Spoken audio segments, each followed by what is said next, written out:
All right, we say hello. Good morning to Mike Eppel standing by. How are you? I'm well, thank you. How are you? I'm doing all right. Okay, so we are less than 24 hours before we get to reopen for step one of the province. But obviously, there's a lot of anger. There's a lot of resentment out there, and some CEOs not being shy to speak up. Yeah, it's the frustration of the pace of the reopening, Melanie, when you're looking at the rules that'll be in effect. Sure, you can reopen your retail location if you have a storefront that faces the outside. So right there are restrictions for mall operators and other sectors of the retail economy. The CEO of INDIGO Books, Heather Reisman, saying they are losing millions of dollars for every day that the pace of reopening is constrained.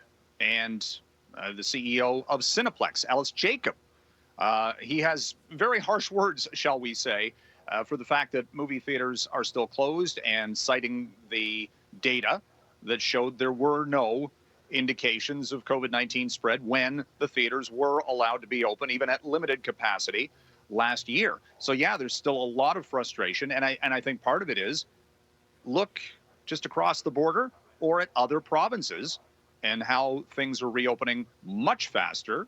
I mean, every scene you see out of the U.S. right now, for better or for worse, has full fans in the stands at sporting events, and everybody's out like the pandemic's over. So completely different from a worlds. retail standpoint, it's a frustration. Absolutely. Okay, so let's talk about the Keystone XL pipeline, which we have been talking about for a decade, and That's now right. finally, there's finality to it.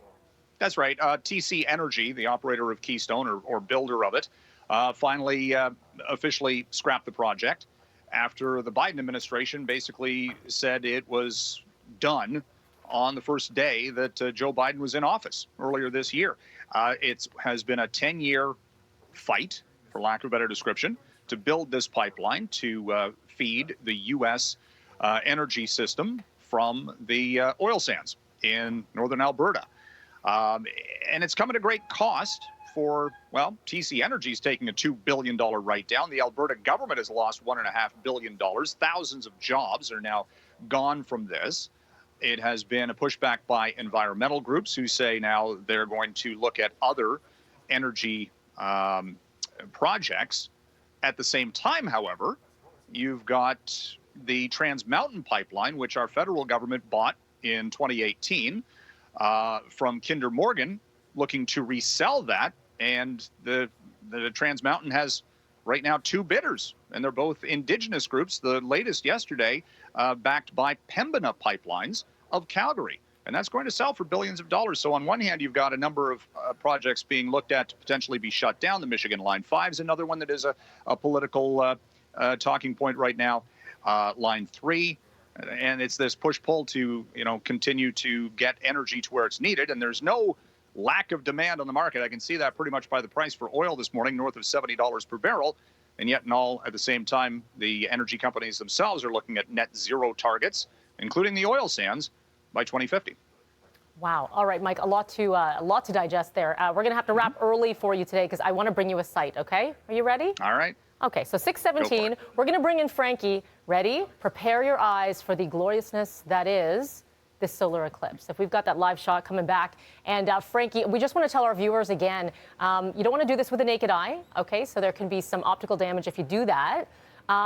Please, please, please, there's the cereal box trick that not everyone knows about, and especially if the kids are up and they want to check this out. Yeah, so I just actually tweeted out a YouTube video how to make it. It's going to take you about a minute and a half. What you're going to need for the recipes to make this, let's just say, you're going to need a cereal box itself, a little aluminum foil, and just a piece of paper. And you're just going to create 2 pinholes, and you're going to look through. That will reflect for you.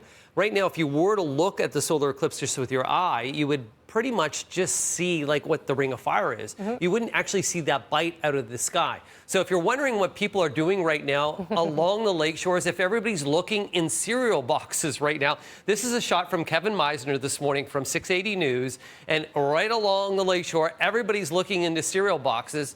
And the reason why, they're protecting their eye. And so if you just go right now, and I'm going to get BT to retweet that out as well, you can see a 1-minute video there on how you can make it yourself.